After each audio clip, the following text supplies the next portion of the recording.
Class 10th का जो biology है, जिसमें एक अध्याय है जनन। ठीक, आज हम उसके अंतर्गत जानेंगे कि जनन की जो विधि होते हैं, यानी जनन के जो प्रकार होते हैं उसके बारे में।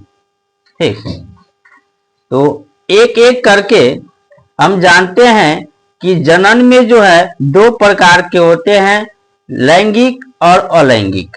ठीक, तो अलैंगिक जनन के जो प्रकार होते हैं, अलैंगिक जनन अनेक विधि से होता है। ठीक है, तो अलैंगिक जनन के बारे में जानेंगे और पढ़ेंगे। ठीक, देखिए अलैंगिक जनन होता क्या है कि सिर्फ एक जीव ही भाग लेते हैं, है ना, और उसमें नर और मादा का कोई सहयोग नहीं होता है। ठीक है, तो ये जो है अलैंगिक जनन होता है। और अलैंगिक जनन के जो प्रकार है वह इस प्रकार से है, यानी पहला विखंडन, दूसरा बहुखंडन, दूसरा मुकुलन, तीसरा अपखंडन और चौथा बीजाणुजन। ठीक, तो इसको परिभाषा सहित जानते हैं कि आखिर क्या है ना। अलैंगिक जनन की विधि है ना, अलैंगिक जनन की विधि जो है, सबसे पहले विखंडन विधि होता है ना। विखंडन का अर्थ जानते हो, जैसे कोई चीज एक है, इसको तोड़कर या फोड़कर एक से अधिक भाग में कर देना। ठीक है, तो विखंडन नॉर्मली हम लोग जानते हैं कि जब टूट जाता है तो अपने आप बिखर जाता है, विखंडन हो जाता है। ठीक है, देखिए इस विधि से एक कोशिकीय जीव जनन करते हैं और यह दो प्रकार के होते हैं। विखंडन विधि से सिर्फ एक कोशिकीय जीव ही जनन करेगा। ठीक है, विखंडन विधि क्या होता है कि सिर्फ एक कोशिकीय जीव में ऐसे जनन होते हैं और ये दो प्रकार के होते हैं। कितने प्रकार के? दो प्रकार। ठीक है, विखंडन भी एक विधि है और विखंडन विधि भी दो प्रकार के होते हैं। कौन सब होते हैं? तो द्विखंडन या द्विविभाजन, है ना। द्वि का मतलब क्या होता है? दो होता है ना। दो खंडन बोलो या दो विभाजन बोलो। ठीक है, दो खंडन या दो विभाजन। देखिए वैसा विभाजन जिसमें एक वैशिष्ट से खंडित होकर दो का निर्माण होता है उसे द्विखंडन या द्विविभाजन कहते हैं। एक जीव है और एक जीव खंडित होकर टूटकर, ठीक है, वह क्या होगा कि दो भाग में बट जाएगा। ठीक है, और दो भाग में बटने के बाद वह भाग भी एक एक जीव का निर्माण कर लेता है। ठीक है, और वही जीव जब दो भाग में बंट जाता है, नए जीव का निर्माण कर लेते हैं, उसे कहते हैं द्विखंडन या द्विविभाजन। ठीक है, द्विखंडन या द्विविभाजन। और ये होता किसमें है? जैसे जीवाणु। ठीक है, जीवाणु में होता है, पैरामीशियम में, क्लोमाइडोमोनस में। ये सब जीव ऐसे हैं जो द्विखंडन होता है, दो भाग में बंट जाता है। ठीक है, चलिए आगे देखिए। इसी में दूसरा है कि बहुखंडन या बहुविभाजन। बहु का मतलब होता है अधिक। ठीक है, आप लोग सांख्यिकी में भी बहुलक पढ़े होंगे। बहु का मतलब होता है अधिक। ठीक है, तो बहुखंडन यानी कि बहुत एक से दो से अधिक भाग में बट जाएगा। ठीक है, या विभाजन हो जाएगा, वही होता है बहुखंडन या बहुविभाजन।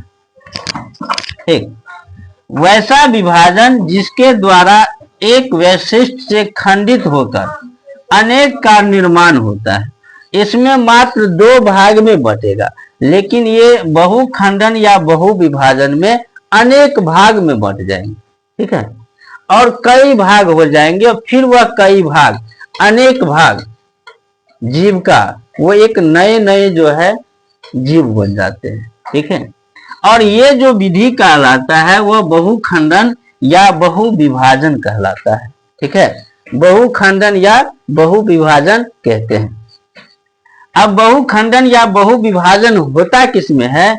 तो ये अमीबा में होता है, ठीक है, प्लाज्मोडियम में होता है, और छोटे शैवाल जो होता है, छोटे शैवाल में होता है बहुखंडन या बहुविभाजन।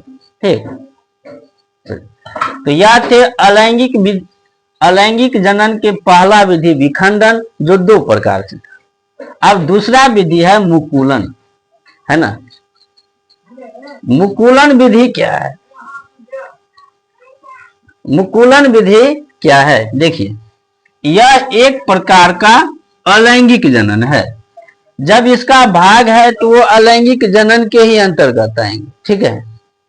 तो मुकुलन एक अलैंगिक जनन है। होता क्या है, कभी कभी जो है 1 नंबर के प्रश्न में ऐसे प्रश्न पूछ देते हैं, जो जनक के शरीर के धरातल से कालिका फूटने या प्रवर्ध निकलने के फलस्वरूप संपन्न होता है। जनक का मतलब होता है जो निर्माण करता है ना। जो निर्माण करेगा ना उसका जनक कहलाता है। ठीक, तो मुकुलन जो होता है अलैंगिक जनन, जो जनक मान लो कोई जीव है, उसके शरीर से कालिका फूटेगा, प्रवर्ध निकलेगा, ठीक है, और वही निकलने के बाद वह एक जीव बन जाता है, एक नए जीव बन जाते हैं, और वही कहलाता है मुकुलन विधि कहलाता है। ठीक है, क्या कहलाता है? मुकुलन विधि कहलाता है। जब कोई जीव होता है, उसके शरीर से कलिका फूटते हैं, प्रवर्ध निकलते हैं, और उसके बाद जो है जीव का निर्माण होता है। जैसे एक कोशिकीय जीव ईस्ट है ना, इसमें 2 तरह के जीव होते हैं मुकुलन में, एक कोशिकीय और बहुकोशिकीय। ठीक है, एक कोशिकीय जीव में क्या होता है? ईस्ट होता है, और दूसरा बहुकोशिकीय जीव में हाइड्रा स्पंज।